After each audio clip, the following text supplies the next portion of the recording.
บกเลยพี่น้องหน่อไม้ข่อยไข่ทิดปลายช่องทิดบ่ได้ออกมาสวนมีแต่แม่บ้านข่อยมาหน่อไม้พี่น้องหน่อไม้สักพนใหญ่เท่าหน่อไม้นะโตหลายดีพี่น้องมีแต่หน่อใหญ่ๆผู้ใดอยากในนี่ฮะผู้ใดอยากมาเอาเด้อหน่อไม้นี่เด้อโอ้หลายดีนี่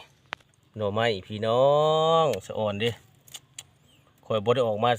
ทิดปลายช่องทิดหน่อไม้พี่น้องมื้อแน่ใหญ่ดีนี่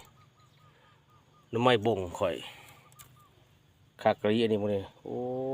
โตมีอยู่10 ปลายหน่อพี่ว่าหน่อไม้ใหญ่พี่น้อง